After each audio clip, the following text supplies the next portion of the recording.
السلام علیکم ورحمۃ اللہ وبرکاتہ۔ پیارے سامعین، جھوٹ بولنا یقیناً بہت بڑا گناہ ہے، لیکن اگر وہ جھوٹ حضور صلی اللہ علیہ وسلم کی طرف کیا جائے، یعنی اس جھوٹ کی نسبت آپ صلی اللہ علیہ وسلم کی طرف کر دی جائے اور اس بات کو یہ کہا جائے کہ یہ حدیث ہے، تو بتائیے کتنا بڑا جرم ہوگا۔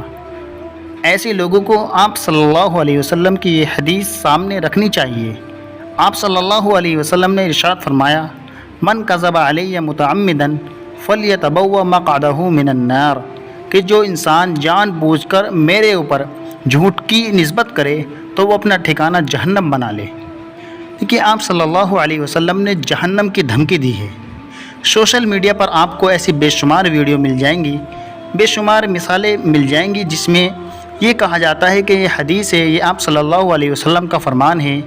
اور ایسی بات نہیں ہے کہ ایسی چیزوں کو صرف وہ لوگ سنتے ہیں جو دین سے دوری بنائے ہوئے ہیں، بلکہ آپ یقین کیجئے کہ دین کی معلومات رکھنے والے اکثر پڑھے لکھے حضرات بھی بہت شوق کے ساتھ ایسی چیزیں سنتے ہیں اور دوسروں کو بھی سناتے ہیں۔ آپ کو یہ باتیں سن کر تعجب ہوگا، آپ خود کہیں گے کہ ہم تو ان چیزوں کو حدیث سمجھتے تھے، ہم نے تو فلاں ویڈیو میں سنی ہے، ہم نے تو فلاں لوگ سے یہ بات سنی ہے۔ آئیے ان باتوں کو کور کرتے ہیں۔ پہلی بات، وہ جو کوڑا پھینکنے والی عورت کی بات ہے کہ ایک بڑھیا تھی، وہ حضور صلی اللہ علیہ وسلم پر روزانہ کوڑا پھینکتی تھی۔ ایک دن اس نے کوڑا نہیں پھینکا، پھر آپ صلی اللہ علیہ وسلم ان کے گھر تشریف لے گئے، پوچھا کہ کیا ہوا، اس نے کہا کہ میں بیمار ہوں۔ اس کو ایسے بنا کر کے مرچ مسالہ لگا کر کے پیش کیا جاتا ہے، سننے والا یہ اثر کرتا ہے کہ واقع حدیث ہے، حالانکہ کسی بھی معتبر حدیث کی کتاب کے اندر یہ روایت نہیں ملتی کہ کوئی حدیث ہو۔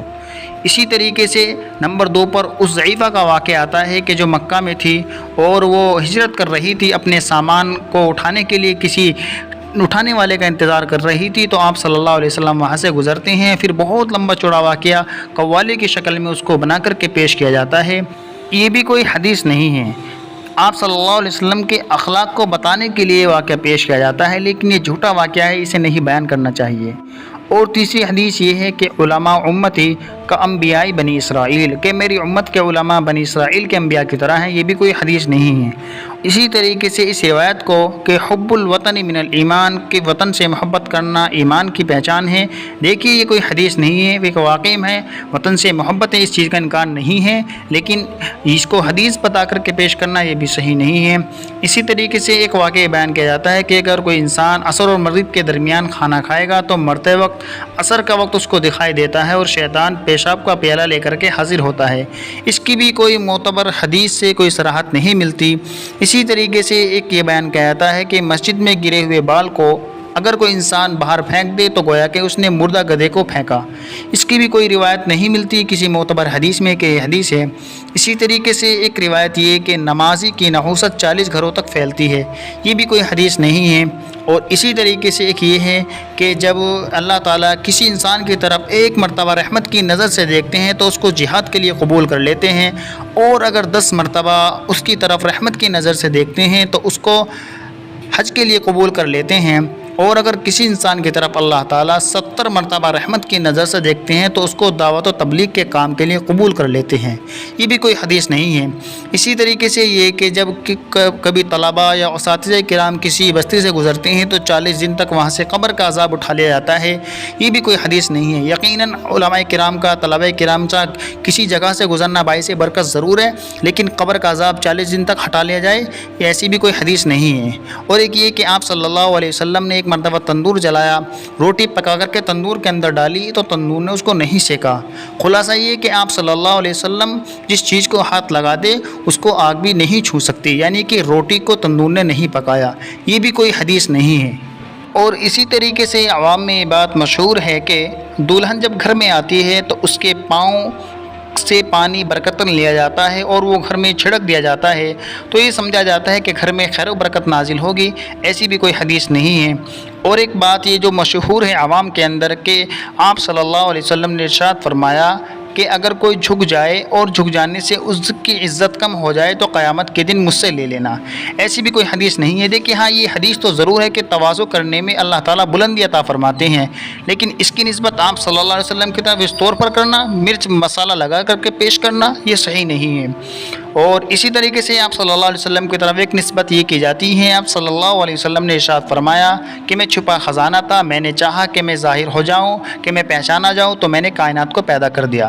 یہ بھی کوئی حدیث نہیں ہے، بلکہ یہ تو یہ کیجئے کہ ایک طریقے کا گناہ ہے، کیونکہ کائنات کا پیدا کرنے والا تو اللہ تعالیٰ ہے۔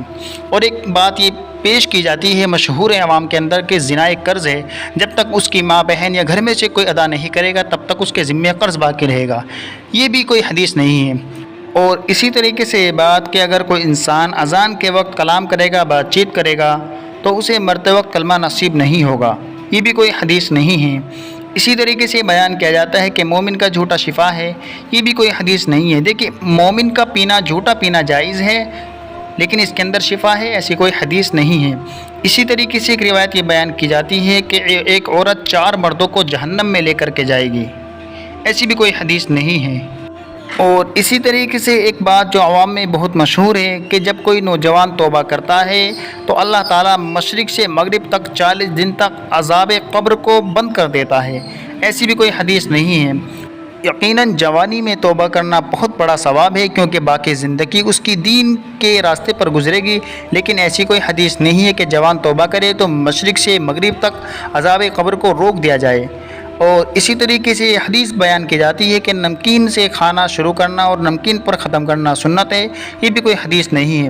اور ایک بات جو بہت عوام میں مشہور ہے کہ دینی مجلس میں بیٹھنا، تھوڑی دیر کے لیے بیٹھنا دنیا اور وما فیہا سے بہتر ہے، ایسی بھی کوئی حدیث نہیں ہے۔ یقیناً دین کی مجلس میں بیٹھنا، غور و فکر کرنا، یہ بہت بڑا ثواب کا کام ہے، لیکن دنیا اور وما فیہا سے بہتر ہو ایسی کوئی حدیث نہیں ہے۔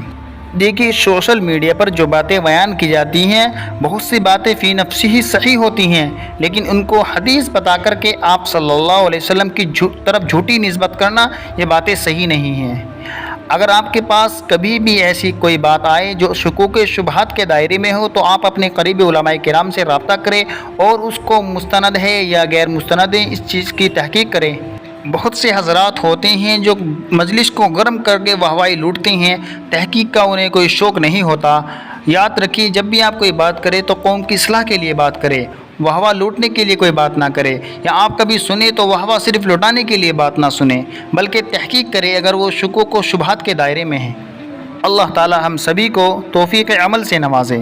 اگر آپ کو یہ معلومات اچھی لگی ہوں تو ویڈیو کو لائک ضرور کریں۔ مزید ایسی اسلامک معلومات کے لیے ہمارے یوٹیوب چینل اسلامک معلومات کو سبسکرائب ضرور کریں۔ شکریہ۔ السلام علیکم ورحمۃ اللہ وبرکاتہ۔